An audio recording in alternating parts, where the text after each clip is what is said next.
And welcome back, everybody. Another edition here of the Auburn Undercover podcast on the 24/7 Sports Network. My name is Nathan King. I am joined here by Christian Clemente and Jason Caldwell. Welcome in, everybody, on the Auburn Undercover YouTube channel. If you guys are watching us live, I already got some comments in here. We are excited to talk all things transfer portal, all things signing day, all things bowl game. And we are glad you guys are here with us. Christian, day 2 pretty much wrapped up now, although the San Jose State offensive lineman on Monday was at like 10:30 p.m. our time, so you never know. You never know. He's out there on Pacific time. I was gonna say you never know what's gonna happen for those West Coast guys, but pretty quiet second day. But going back to Monday, that was a lot of movement from both Auburn. Obviously, they lost a few guys to the portal and the transfer offers that they dished out as well. Yeah, I mean, let's see, what are they at now? 5 departures. Six, right? Yeah, that sounds right. It's somewhere in there. It's 5 or 6. I should know this, but 3 receivers, 3 D linemen, if memory serves. Yes, Steven Sains, Aniche Sledge, Steven Johnson, Amari Kelly, MJJ, and Jair Shorter, who I did not know still had another year of eligibility. To be honest, when we got that news, that was like, okay, but some good guys, but guys that weren't really going to make a huge impact for Auburn. Definitely not next year. Addition by subtraction, somewhat for Auburn. Nathan, we were talking about it earlier. Auburn has not lost a lot of guys. They didn't lose a lot of guys last year that really killed the team, and so far this year they haven't. And seems like they should be in a pretty good situation to not lose maybe more than 1 or 2 guys that they do really want to hold on to. So overall, it's been beneficial for Auburn to not lose any guys. And, we've seen some offers go out. And Jason, we've already seen some guys lock in visits. Jaquan Scott, we talked about that last week on the show. The Southern Miss offensive lineman, he'll be here this weekend. And then, so all these offer guys are putting together their schedule. The Bucknell cornerback said he might visit. And I think he locked in a visit to Minnesota, but he might come down here. Will Shepard, the former Vandy wide receiver, I'm sure we'll go more in depth on him, but he said he was trying to work something out as well. So it's madness a little bit and trying to track it all. It is, and boy, we talked about this some, especially last year about this time when we really got the first taste of what portal December was all about. A lot of times you don't know till hours before a guy visits if he's coming or not, and don't know the plans, the situation. Heck, Avery Jones didn't even get a call and didn't get talked to until Sunday afternoon or Sunday morning, and was on campus Sunday afternoon, hours before the window closed for the dead period. So yeah, they had to get him out of there in like a hurry. It happened that quick. And so, I mean, there could be a few, I'm sure there'll be a few guys that show up this weekend that maybe we don't even have an idea about. It could be, San Jose State offensive tackle. There's a lot of those names that are out there that we'll touch on some, but we know kind of where the targets are. Nathan has talked about that. You and Christian have done a great job in kind of following the portal and doing all this stuff so far, but we know kind of where the focus is when you look at Auburn right now. You look at defensive line, you look at offensive tackle, and you look at DB. Those are really the focal points. And then, kind of a middle linebacker spot too. If you start looking at it, those are kind of the spots right now that where the laser beam is focused right now for Auburn in terms of the portal. Yeah, we can run through here if you guys want on the transfer offers that have been made. There's obviously going to be a lot more of these, and every guy that has been offered by Auburn has been offered by a lot of other places. The one obviously to know specifically for this weekend is Jaquan Scott, the 3-year starter at Southern Miss, grad transfer. This was a guy they had locked in a while ago because he was obviously in the portal earlier because he was a grad transfer. But we mentioned the San Jose State offensive tackle, Fernando Carmona Jr., a guy who really is a lot like Dylan Wade, like very good group of 5 numbers, very experienced, a tackle. A couple corners yesterday. Will Lee, who was a former JUCO guy. The Blanket. Yeah, it's a great Twitter name. Played at Kansas State, had a really good season. Had a really big play when they almost upset Texas. Ethan Robinson, we mentioned, is a guy that told us that maybe could visit Auburn. He's obviously locked in right now with Minnesota. This weekend from Bucknell, lots of production from him out there in the Patriot League. Will Shepard, I'm not going to pull up the comment because I can't find it, but Will Shepard is that is a big priority for them right now. They are attempting to get him on campus for a visit, but as Christian made note of on our board, at least for me, from the outside looking in, as we start to get this going for him, a Louisiana guy. Like if you want to play receiver and you're from Louisiana, like LSU is going to be hard to beat. But if Auburn gets him on campus, which they want to do, then obviously, like we talked about, it's different in the transfer portal. When you get a guy on campus and he doesn't commit when he's on campus, usually that's not a great sign. Like they want to bring these guys in, they want to get them locked down. I just lost my page for some reason. Here's a note actually on Will Lee that I just figured out recently. He played with Bobby Travis in junior college, so there's a little bit of a connection you have there. There you go. Yeah, and that'll be the interesting thing with a guy like Will Shepard, with Elijah McAllister having such a positive experience at Auburn and having such a profound impact. I mean, you can see like that guy has been Mr. Auburn since he stepped foot on campus.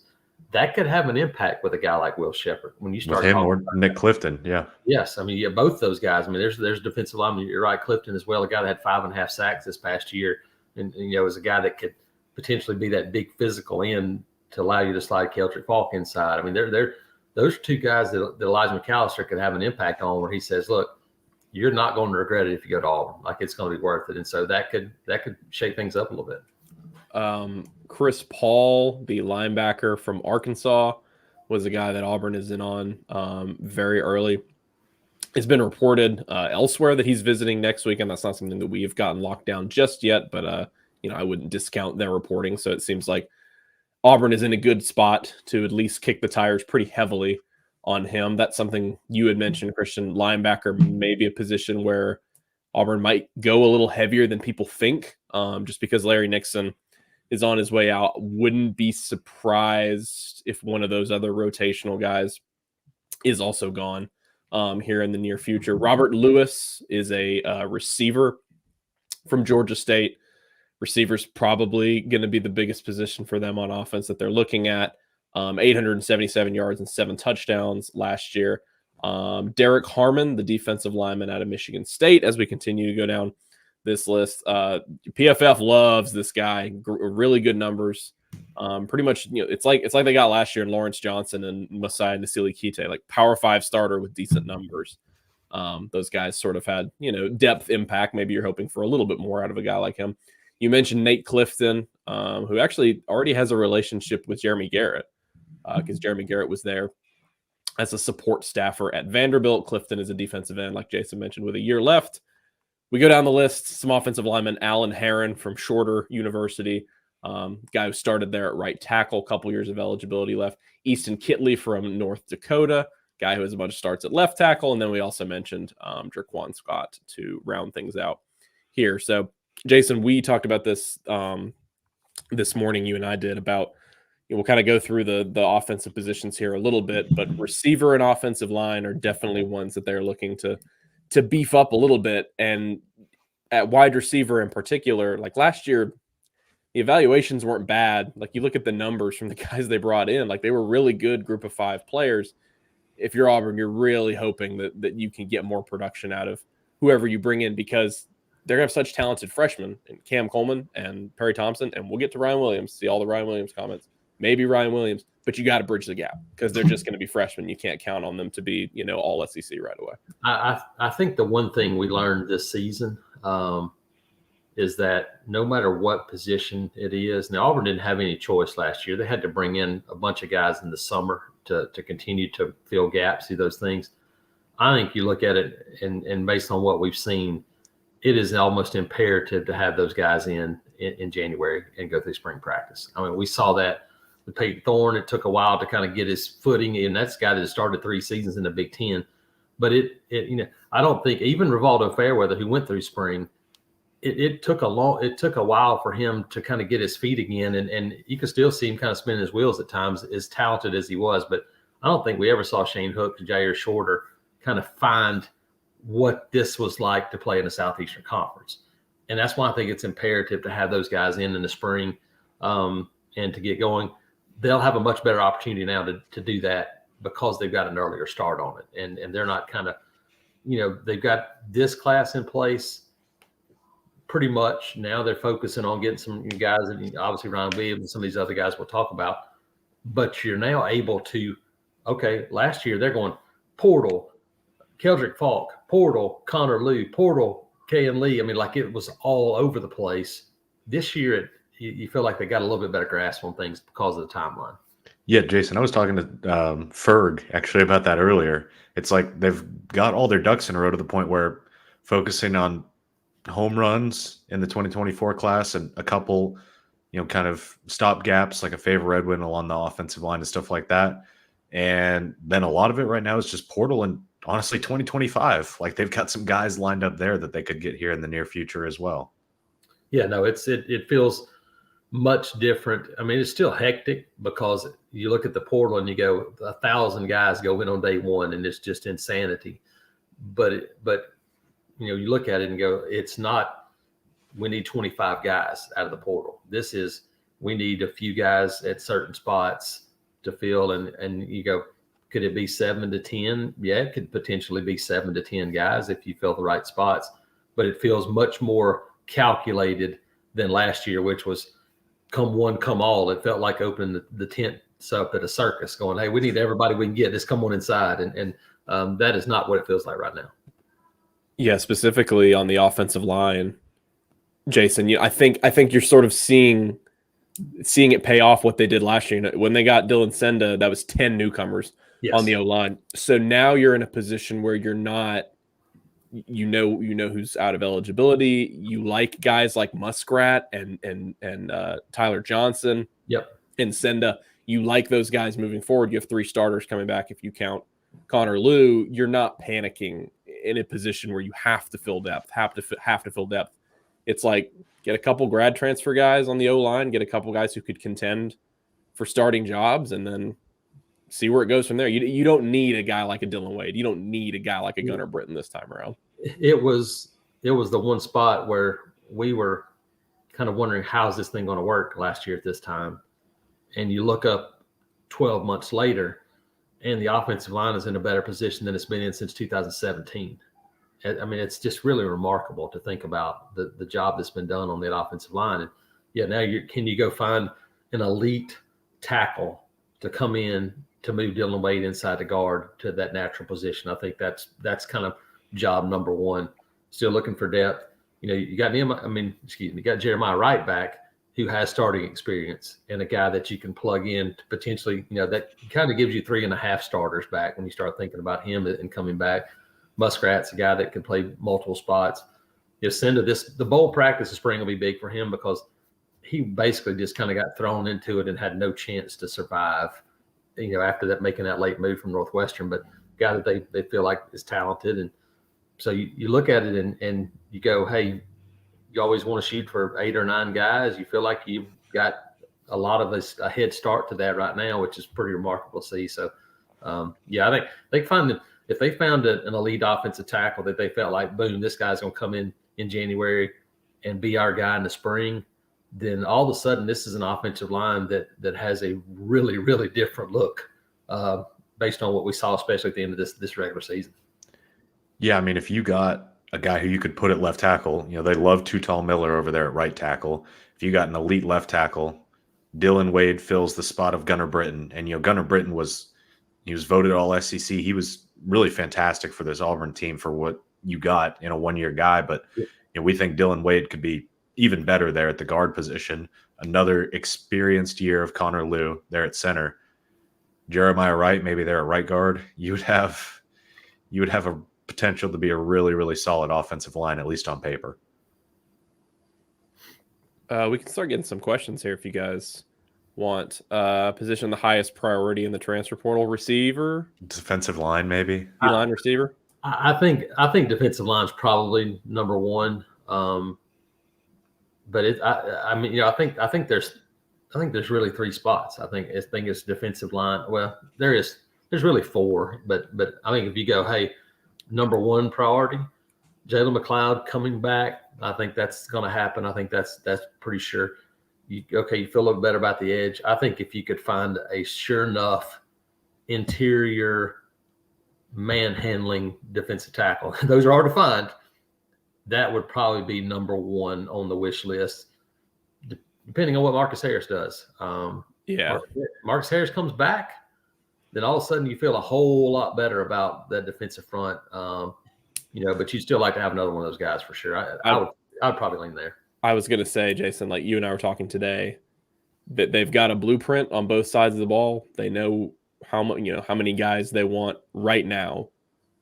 And again, like we talked about at the beginning of the show, they have done a great job of damage control. Like these couple, really since, I might be missing somebody, but since like Bo Nix and Kobe Hudson left, they have not had a bunch of highly, highly productive guys transfer out.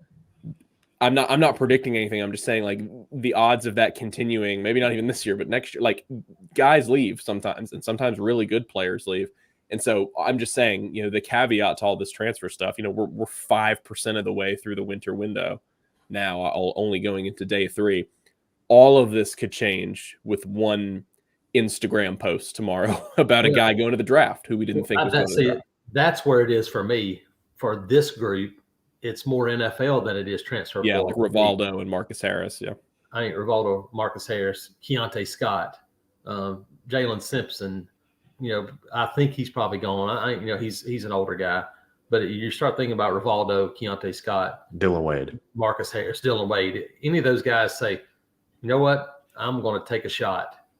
Then it starts to, then it's a bigger blow. And you're right. But I don't feel like, it doesn't feel like from a transfer portal feel right now that's going to be the case, because it sure feels like from an NIL standpoint, on the victory standpoint, you start to see guys going, okay, look, I'm in a pretty good spot here. I don't have to go anywhere else to look for it. And I think that's a huge thing for Auburn moving forward.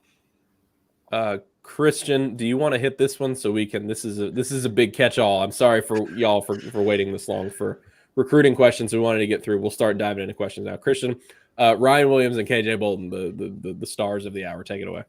Yeah, we'll start with Ryan Williams. Jason, this is someone that we're going to go and see on Friday night playing Super 7, going up against Clay Chalkville as Saraland looks for its second straight 6A title. We're things picked up, I guess you could say, at least in terms of fan interest. There was obviously a ton of fan interest with him, but then as soon as Cam Coleman flipped, all of Auburn's guys, Perry Thompson's tweeting 4 out of 5, insinuating that Perry, Cam, Bryce, and Malcolm were committed, that Ryan was the lone one remaining. And then, shortly after that actually happened, Ryan put out a tweet saying, announcement coming soon, or countdown, whatever it was, which is set for this Sunday, I believe. And, Jason, from everything that we've gathered, it seems like that'll be him actually announcing his reclassification from the 2025 class to 2024. And, that's something we've mentioned on this show quite a bit. And then from there, it's game on. He said he plans to sign in February. And so Auburn will try and get him on campus as much as possible in the month of January. Obviously, an official visit would be on the table, and then as many times as they could get him up on campus for an unofficial visit as well. I'm not sure how coaching visits work in January. I don't know if that's open or not. I'm not sure about in-home visits, stuff like that. But, from that point on, it becomes the Ryan Williams show. There's a couple other February guys, but obviously, assuming he does reclassify like we expect him to on Sunday, then it's game on. And it's already been game on, to be honest. Yeah, it'll be like a normal, like it used to be, the normal visit window where you'll have a head coach in-home visit, you'll have coach visits, you'll have a school visit. I mean, it'll pretty much work the same way, because he would not have had any of those things if he were to classify and say, I'm signing in February. Then he crunches what has been this month of December. He does that in a couple of weeks in January, and then would sign in early February. So theoretically, anyway. If it happens as we expect, then it's going to be wild, to say the least, to see all the people that come after Ryan Williams in January. Yeah, I mean, you just noted there's going to be other teams, but I think this will really come down to the two in-state teams, obviously committed to Alabama. Auburn legacy, and Auburn has been pushing very hard. Auburn has been trying to make up for the hole that the previous staff dug them in this recruitment. And to their credit, Marcus Davis and Hugh Freeze have done that. They've got him on campus quite a bit. He really likes Auburn. He really likes Alabama. What I've been kind of saying on the board is 50-50, maybe leaning one way one day, leaning one way the other day. It's kind of back and forth like that a little bit. Stars want to play with stars. There you go. That's the other thing. Obviously, Alabama has some dudes, and they're bringing in some dudes in that 2024 class. We've seen one in Isaiah Bond, but Auburn is bringing in a lot of dudes in its 2024 class at receiver, and that's something that's very, I think, intriguing for Auburn when Ryan looks at them. It is. It's sometimes counterintuitive to think about it that way. You think about, hey, I want to be the guy. I want to come in because I want to be guaranteed that I'm the guy. And you look at it, competitors want to compete, but they also want to win. And they want, and we've seen it with this wide receiver group, especially. But we've also seen it at linebacker.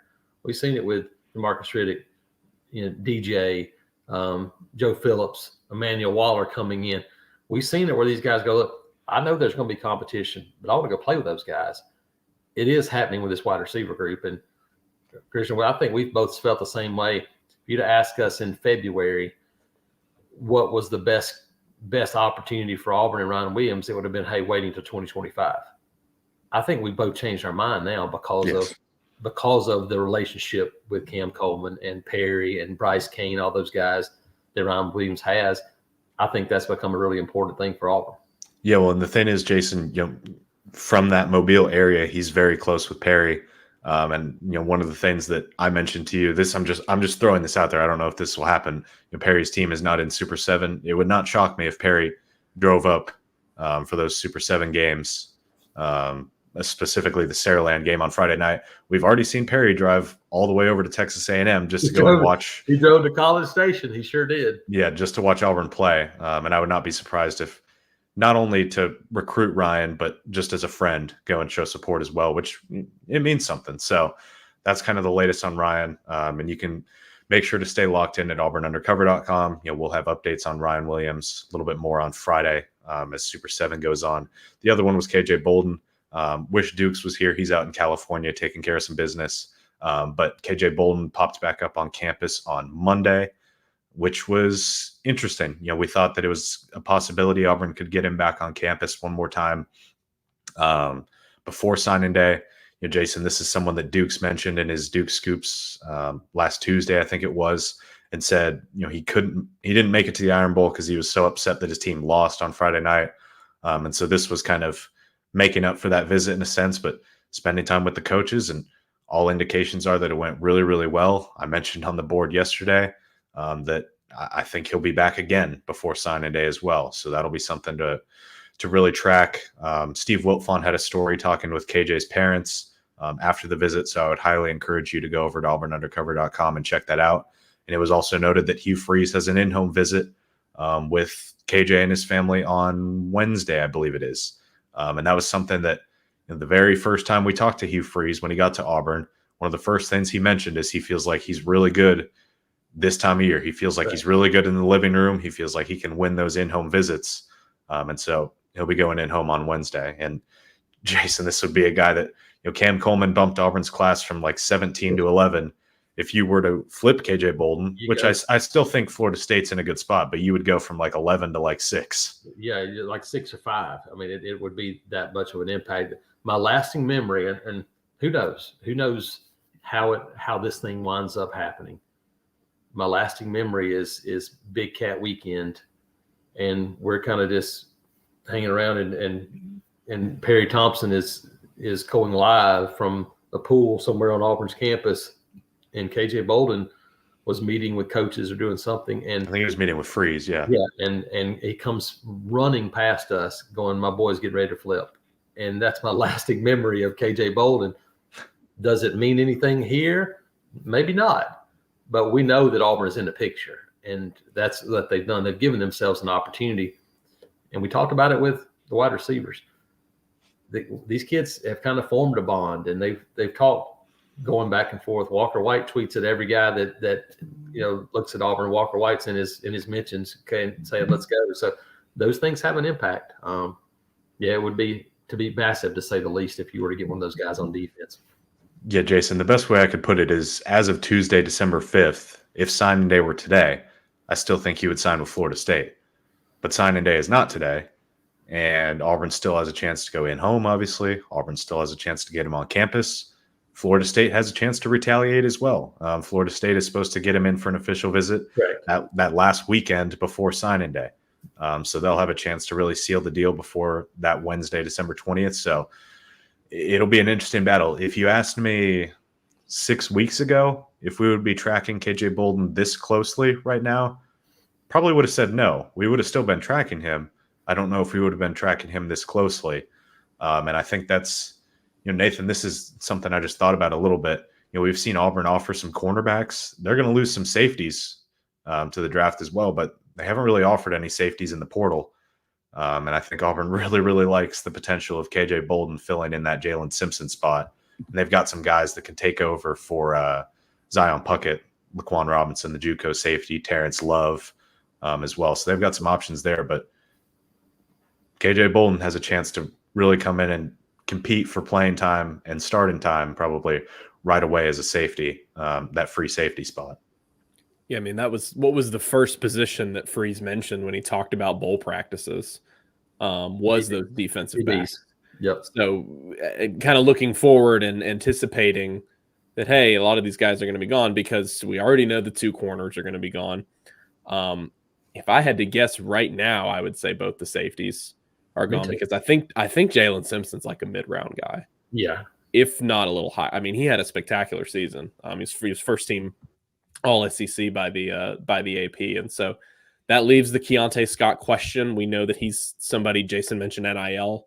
We saw that play a big role with DJ and Nehemiah last year. We know somebody like Keontae, Marcus Harris, Rivaldo, Dylan Wade, like those guys are going to be, and Jarquez Hunter, even those guys are going to be priorities in that regard. So yeah, I'm excited for bowl practices, even just as kind of an aside for some of these guys. We've the guys who've entered the portal so far are mostly depth pieces, but you will see those increased practice opportunities for those guys. And obviously Freeze wants to get them more involved. Obviously you've got the early enrollees that are going to have an opportunity to be there at bowl practice. But yeah, I'll be same here, Christian. I'll be interested to see what they do about the safety position in the portal. I would expect them to go for a few. Somebody said earlier, do you think we don't, I think a comment's talking about offering safeties because of KJ Bolden. I don't know how much you necessarily play that game with a true freshman. So I wouldn't read too much into that. Especially if it's a 1-year guy. Yeah. Yeah. But yeah, I don't know, like we saw a little bit of T-Love, Sylvester Smith. There's some guys back there. What happens with a guy like Marquise Gilbert? I mean, there's a lot of, there's some guys floating around. So there's all kind of stuff that's, kind of wait and see to see what that bowl practice is going to look like you said, because there's still some numbers back there, but just not very much experience if you sit those older guys out. There's a question here about why is Auburn offering small school guys? We need elite players. Because the elite players, there's only like a few of them in the transfer portal, and everybody's going to be after them. And so Auburn can get those guys sometimes, but most of the time, I think now at this point we can all sort of see what the transfer layout looks like. Most of the time, I would say the majority of the entries, at least on average, are going to be Power 5 guys that play a little bit, but aren't superstars. And if they are superstars, it's going to cost you a ton of money to get them on your campus. That's another the thing. That's something we haven't even talked about. It's like you can't just go get, Jason, we talked about this morning. You can't go get a starter from Alabama. You can't go get, the Notre Dame starting quarterback like they, like last year. You can't go get guys like that unless you're willing to pony up an NIL, and that money isn't unlimited. Yeah, I mean, you've got money and you got a pretty good bit of it, but you've also got several holes that need to be filled. And you start going, okay, you're right. I mean, hey, you throw a couple of $1 million at 2 players, and all of a sudden you go, okay, then where do you do it? Here's the other part of it too that people have to remember too. Now you've had a year to understand, okay, what do we need? And it's more than just what's that guy look like in terms of talent. this is also a major part of this is also what do we feel like that guy's going to do fitting in what we've established, what we built in terms of culture by talking to former coaches, by talking to a few teammates. You might have recruited this guy in the past and you go, I know that guy's really talented, but that's not the kind of guy that we want to bring in.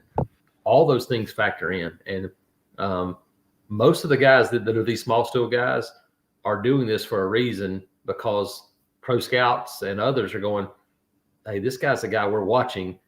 You move to this league and it's going to help you develop. So, I mean, Dylan Wade ended up being pretty good from a small school. Gunnar Britton ended up being pretty good from a small school.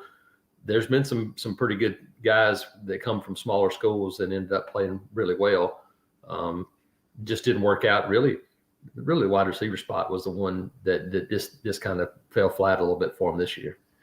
Well, and Jason, this we can hit that question right after this. I was just going to mention, this brings me to the quarterback debate as well. For Auburn, everyone's saying, go get a quarterback.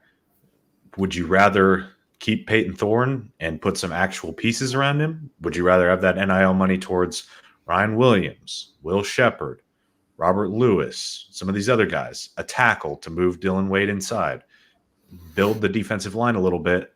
Or would you rather go get a good quarterback but not have guys around him? Yeah. You're right. I mean, you start going like, you're going to try to be the Dallas Cowboys and give $50 million. The question here, do we get a transfer quarterback? Yeah, let's do the transfer quarterback thing now. It's what we talked about. I mean, from day one, right after the season, we talked to people around the program. They're like, well, look, we feel like we can win with Peyton Thorne if we get the right pieces around him. And I'll go back to the argument I had for 3 seasons with Bo Nix. A lot of fans said was, need to get a better quarterback. Need to get a better quarterback. Need to get a better quarterback. That better quarterback is going to the Heisman Trophy ceremony this weekend. He's pretty darn good. Had better players around him, better skill guys, better offensive line. Is Peyton Thorne Bo Nix? No, I don't think Peyton Thorne's Bo Nix, but I think he's good enough to win if you're better around him. And I think that's where the focus has been for them.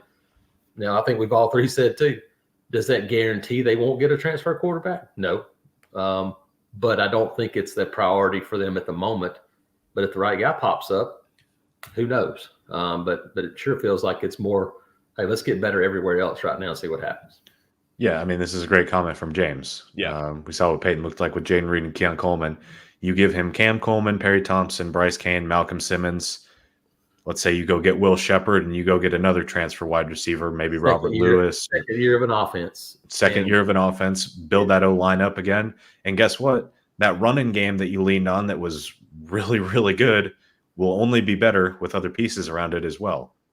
So yeah. I mean, you look at the quarterbacks, and again, the quarterbacks that we just talked about, whether it be Bo Nix or Michael Penix or a guy that I think is going to win the Heisman Trophy from LSU, and whoever it is, all those guys were guys that were second year in a system, that had played a year in a system, and quite honestly, Peyton Thorne played half a year in a system, because most of the season we saw this year was not the system that Peyton Thorne ran week 1, week 2, and week 8 through 12. That middle stretch was not the system. And so now you have a year to build on that and try to improve everywhere else. So here are some of the this is one thing about Thorne and the quarterback argument, and we had to get to this at some point because I know it's what people want to talk about. First of all, you're so unsure of things, of how transfers will pan out immediately. It's such a it's just, I hesitate to say crapshoot, because you can do some projection, but a lot of the times you just never know. And some guys could flourish immediately, or like Jason said, some guys could take their biggest steps in a year or two. And not to paint it with a glowing orange and blue brush, but that point about what did Thorne do when he had a good O-line, when he had a good running back, and he had good receivers at Michigan State in 2021? He was pretty darn good, and they won 11 games. Now, most quarterbacks are going to be pretty good if they have a couple NFL receivers to throw to.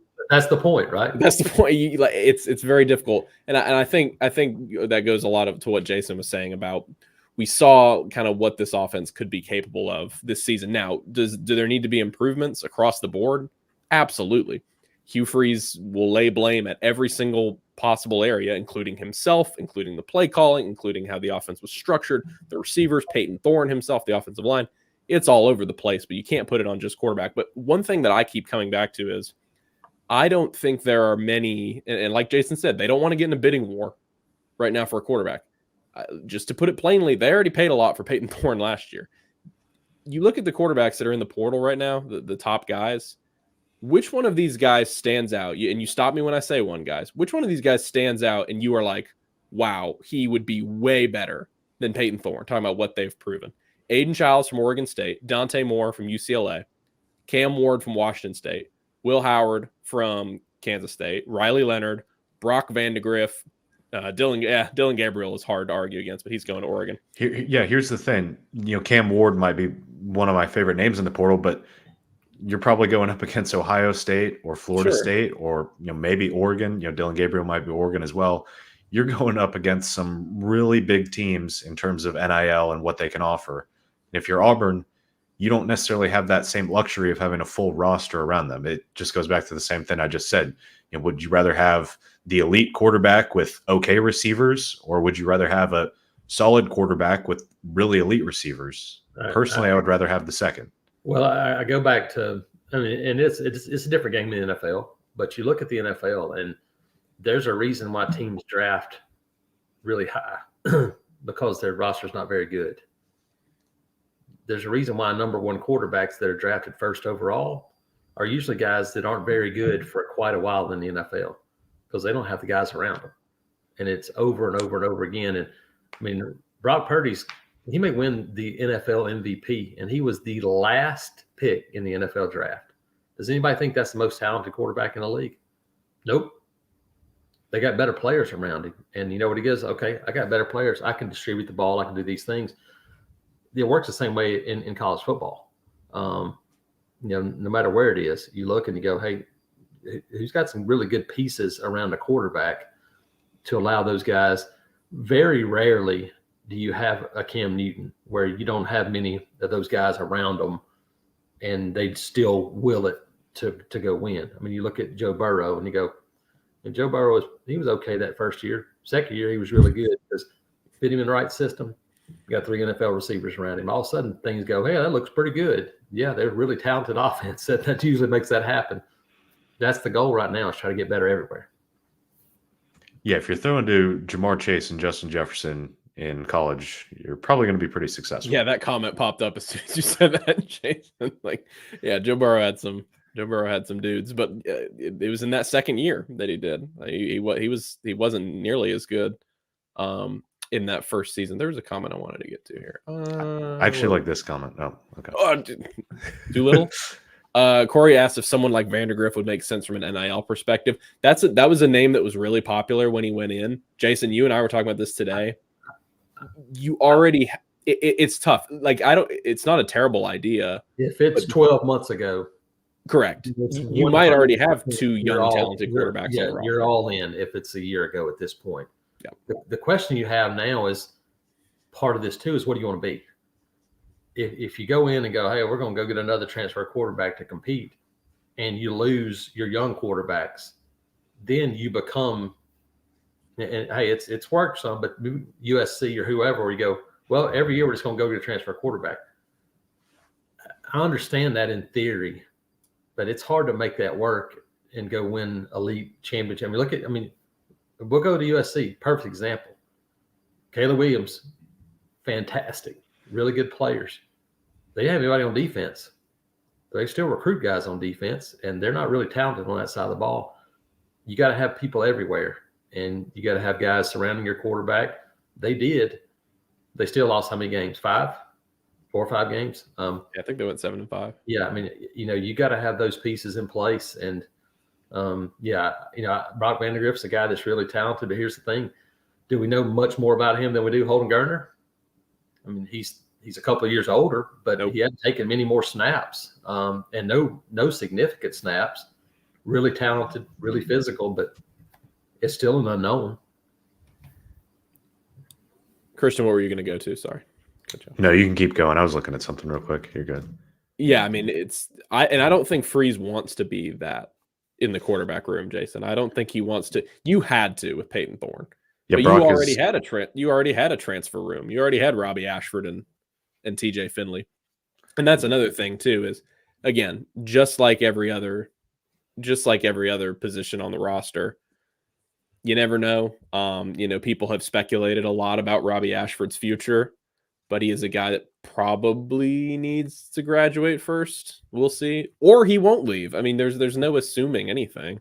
Yeah. But all that changes when him or Holden Gariner, if him or Holden Gariner decide to make a decision. Yeah, I think definitely changes. I think it definitely changes if Holden were to go in. Yeah, for sure. I think Robbie's a guy that it feels like that, based on what we saw at the end of the year, especially, it feels like, hey, slide to another position, or maybe time to go. If you want to play quarterback, that might have to be somewhere else. That's kind of what it feels like right now. Bowl practice, we'll see how that thing, Robbie Ashford was still getting a lot of reps late in the season. We'll see if that were to change towards bowl practice, especially as much as we've heard about Holden the last 3 or 4 weeks of the regular season and things he did. But I do believe that he would have to graduate, or he would have to go down a division, because he's already been in the portal. He's already transferred once. I think he would have to graduate to go somewhere else. Red Workenhard asks, are we pushing for the Duke quarterback Riley Leonard? Seems like he's all Notre Dame. I think that's one that, I watched him in high school. I watched him at 2 separate Auburn basketball camps. He has connections to Auburn, but he also has connections to Notre Dame. I think there's some family grandfather that went to Notre Dame. I really think this one is not as much about money as it is, hey, maybe you feel like Notre Dame's in a position right now in 1 year to go make a run, maybe a little bit more than Auburn is, where you're still going, hey, if everything falls into place, you could be a 9 or 10 win team. But you feel like Notre Dame's in a position where, hey, you might be a little closer. I think that's one note that he said, hey, I want to come. Then you would say, come on. But it's going to be a 1 year guy. And then that's where you then would fall into that trap of immediately having to go get probably at least 1 transfer quarterback next year, maybe 2, because you would have nobody with any experience on the roster. The question is Tyler Fromm coming back. Jason, you had the story in the interview with Luke. Deal is back for his 6th year. Tyler Fromm could come back. As far as we're sort of aware right now, they would like to keep that tight end room pretty intact for next season. Yeah, I think, Christian, we've talked about it. I think they would like to have all those guys back if they could, and run with them another year. Not a great year in terms of tight ends for them right now. They feel really good. Already have a tight end commitment in 2025. So I haven't heard anything on Tyler Fromm and the other guys yet. All we know is Luke Deal. I feel like a guy like Brandon Frazier, I think he's a guy that could probably be back for another year. Kind of had his first really his breakout performances this season. And the things he did. So, I would imagine we'll start to get more of, we've talked about we'll probably start to get more of those kind of types of announcements and guys saying, hey, I'm running it back, probably here in the next 4 or 5 days, with graduation coming up Saturday. Yeah. And I think the tight end room is really interesting. Me and Christian were talking about this the other day. I mean, they like Micah Riley a lot. He's a guy who plays, I think he plays more than people realize. Like he was in on a lot of snaps this year. I think if you can convince him to stick around, you've got a situation where you're like, look, it's going to be Rivaldo again. They hope, as your main pass catcher. Then you've got all those other experienced blockers. You can sort of pitch to Micah Riley and say, all those guys are going to be gone, like in 2025. You will be the only returning guy. You're built similarly to Fairweather. You're really athletic. Let's get you involved in the passing game. You'll be super experienced in the offense. And so, like we were just talking about, that's a room they want to keep altogether. Sean asks, do you think we lose any running backs to the portal? That's another room. That's a lot like the tight end, where it's like, if they kept everything the same from the number 3 rushing offense in the SEC, they'd feel pretty solid. I am interested, Christian, in it's hard to keep everyone happy in a big room like in a deep room like running back. But they like the roles these guys have. Right now, they would love to run it back with Hunter Alston as a 1-2 punch. Jeremiah Cobb continuing to rise. He's a guy who could become a superstar any day really. Brian Battie, odd man out is like the wrong word and is way too derogatory. But his usage did kind of fade. Maybe he didn't get used as much as he thought, as they thought down the stretch this season, but you still love to have a veteran guy like that. So honestly, without a running back committed in the class right now, I think they'd be perfectly fine with having that same group for next year. I think they would be upset if they lost one of the four. I think they would really like everybody to come back. Brian Battie, like you said, would maybe be the one, but he's already transferred. He'd have to be a graduate transfer if he were to leave. You could maybe point to like Damari Alston wanting to get carries now that he'll be going into his third year, but that dude loves him some Auburn. I would be absolutely stunned if Damari Alston left. And they don't have Longhorn everywhere. All right, I'm just saying. That's true. But the other thing is too, Jarquez is here for one more year, and then you would give the reins over to Damari, and I think Battie would maybe be gone after that year as well. So then you would say, Damari and Jeremiah, it's your room next year. How about it? Bring in Alvin Henderson and maybe another guy in the 25 class as well, and then you're back to 4 in a good spot. So if they lost one, they would be upset about it. Let's keep rolling through some comments here to close things out. Off subject, you guys know about Demario Tolan's status with the team? I do not, but that's actually an interesting question that might be worth sort of looking into down the line here. Corey asks if any potential names not participating in the bowl game. Not yet. We know of one who is, because Jalen Simpson said on Instagram that he's going to play in the bowl game. Speaking of guys who love them some Auburn, that is definitely one of the, not to say that if you don't play in the bowl game, you don't like your team. That is not that at all. So we'll see. It'll be a hodgepodge like it is every year. There'll be different guys in different spots we haven't seen. Yeah, I would say, just spitballing, I would say guys like DJ James, Nehemiah Pritchett would be the guys that I would lean towards. They haven't said anything. Jalen said it when all throughout the season. Hey, I want to play in the bowl game. I want to play in the bowl game. They want to win a bowl game. That's part of it too. So, there's honestly not a bunch of those guys that you look at going, hey, I'm going to be a really high round draft choice, like especially like DJ probably will be. He'll probably be the highest graded guy, I think, from this roster this year. Most of the other guys, you go, hey, I can help myself if I go play in a bowl game and go play well and do those things, and so it gives them a little bit of fire to go out there and play one more game. I will say too, something to remember. Somebody brought this up to me today. Tank Bigsby opted out of their bowl game in Birmingham and then came back. So if somebody opts out or there's some sort of like murky situation, and granted his was a little, I mean, we thought he might be gone for a little bit, but don't take it as gospel, somebody opting out of a bowl game, that they're just completely out of it. They might be mulling over a draft decision because the deadline is January 15th. May have been dealing with an injury and Micah Riley. I don't want to go play and not be full speed, that kind of thing. So there could be some of that stuff too. But then you're going to be around and going to be, so we'll have an idea pretty soon. Yeah, like you'll be with the team and stuff. Yeah. We just talked about this. Could Jarquez Hunter go to the draft by chance, or is he staying? I think he would get drafted. I'm pretty late round guy. I think he would be drafted, but I think they're going to make a good pitch to him with NIL, with looking to next season of like, dude, we could have gotten you to 1,000 yards. I think he knows it was on him at the beginning of the year, the reason why he kind of had a little bit of a step back and missed some practice time and all that stuff. And he admitted that it took him some time to get churning at the beginning of the season. He was on pace for 1,000 yards though. And so they'll kind of pitch to him to be able to do that again. He is a guy who could leave for the draft theoretically. But he's on that short list of guys that they're really going to be wanting to get back. The interesting thing about Jarquez is that he has basically the amount of carries that like Herschel Walker did in one season. And he's played 3 years. He has 300 some odd carries. I'll have to go back and look. I'm pretty positive that Jarquez Hunter has still not carried the ball 20 times in a game in his career. So he has not been overloaded, and that's right.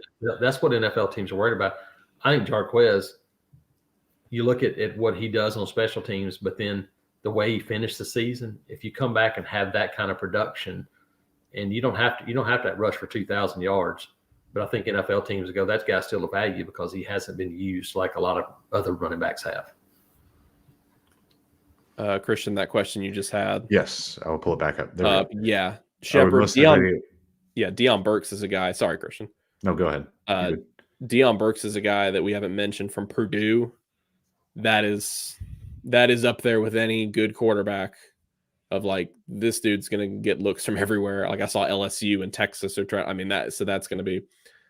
Honestly, I feel like maybe it's a little bit of like the Vandy recency bias, like with like Tyron Lawrence and like Elijah McAllister, but I just feel like they have a good chance to get him on campus.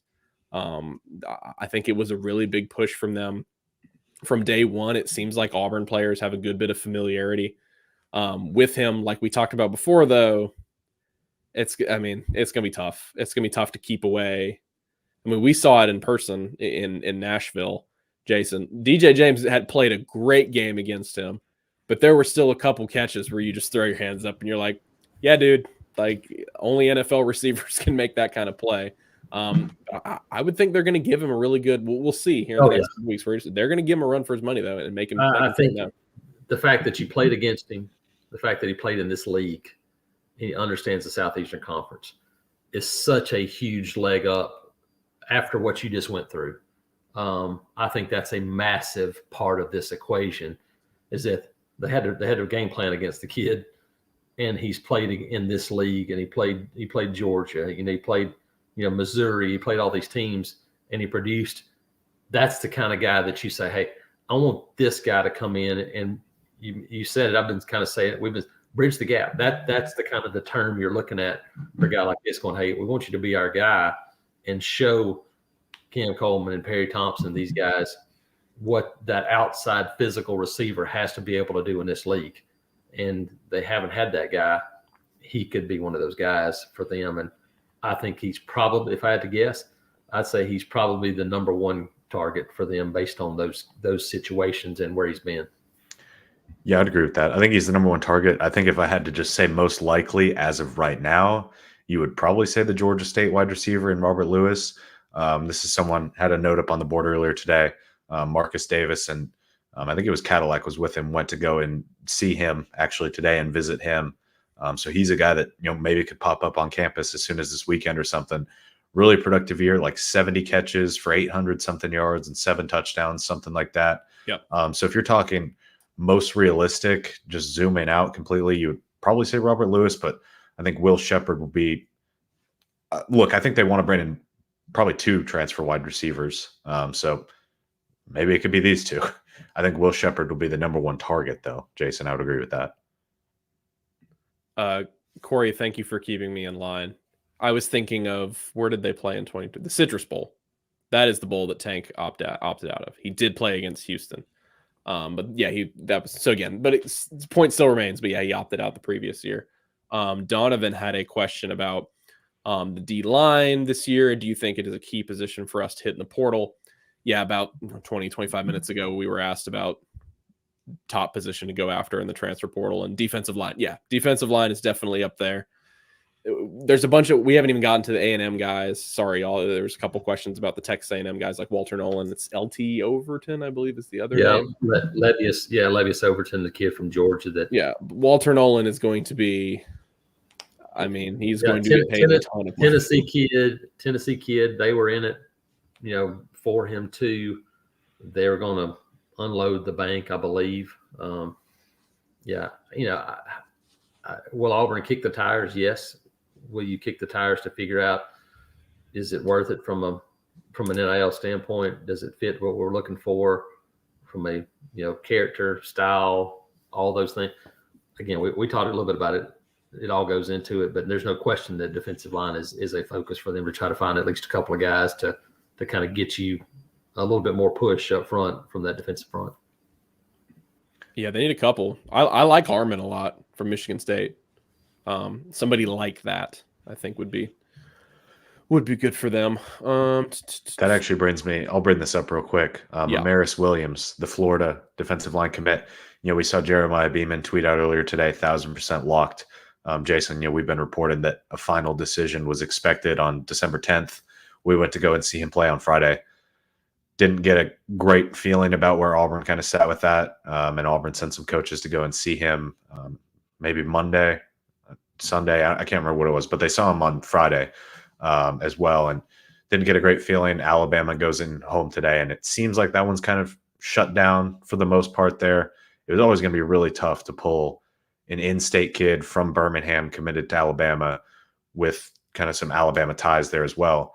So this is a guy that quietly behind the scenes, we didn't even really know about him for too long. Auburn has been working on Amaris Williams out of North Carolina and had it up on the board a couple of hours ago. So if you're a subscriber at auburnundercover.com, you would have gotten this news several hours ago.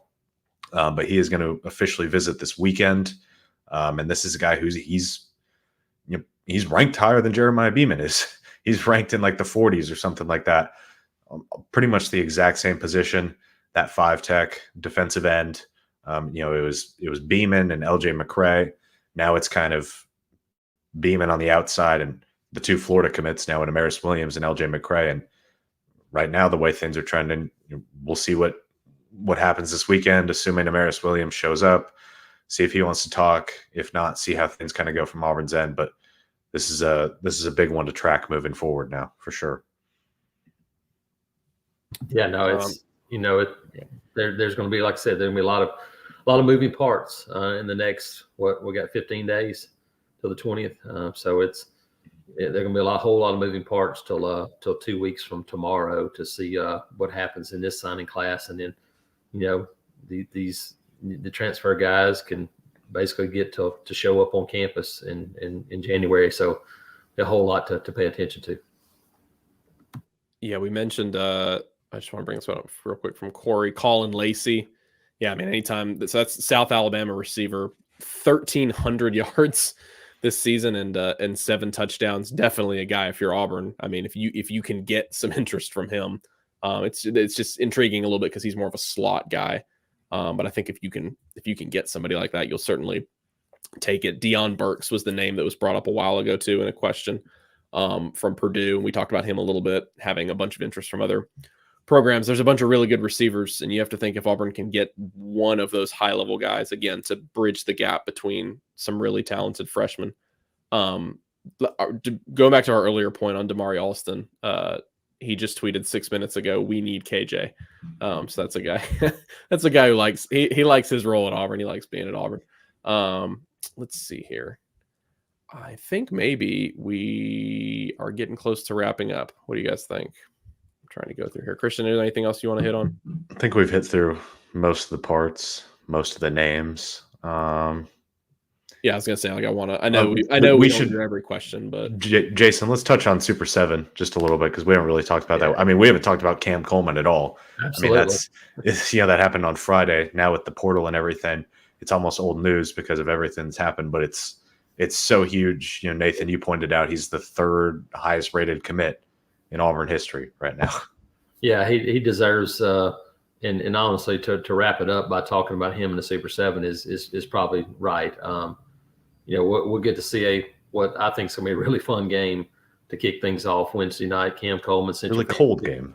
It's going to be a little chilly in Tuscaloosa, but Cam's a guy that has we've been talking to, watching for 2+ years now, and to see him commit and say, hey, it's done, it's over with.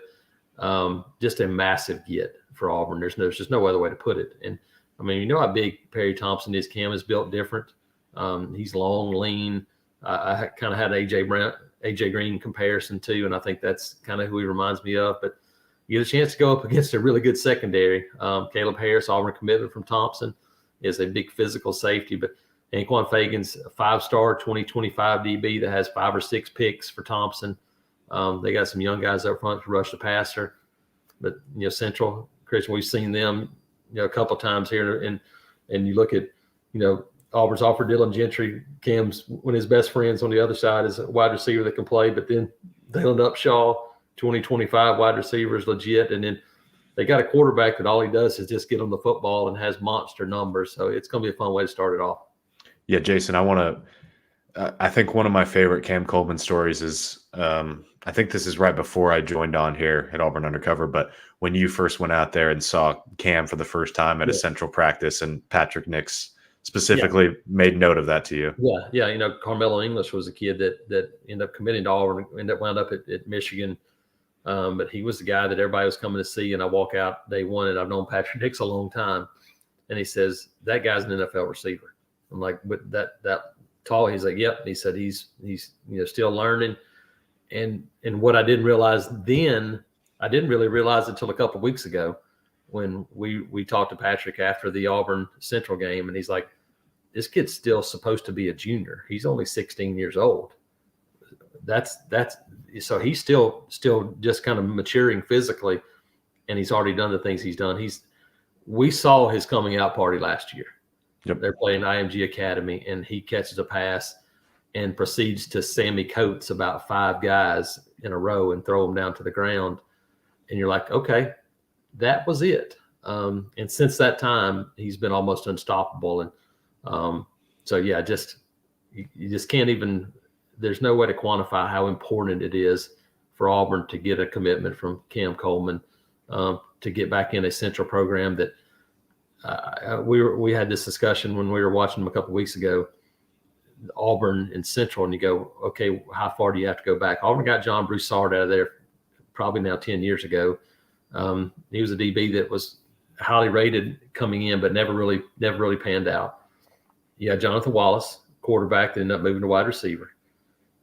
You got to go back to Ed King and Bo Peep, James Joseph, for Auburn to go difference makers from Phoenix City. You're talking about, mid to late 80s since that happened. And so it's a good way to kick off the Super 7.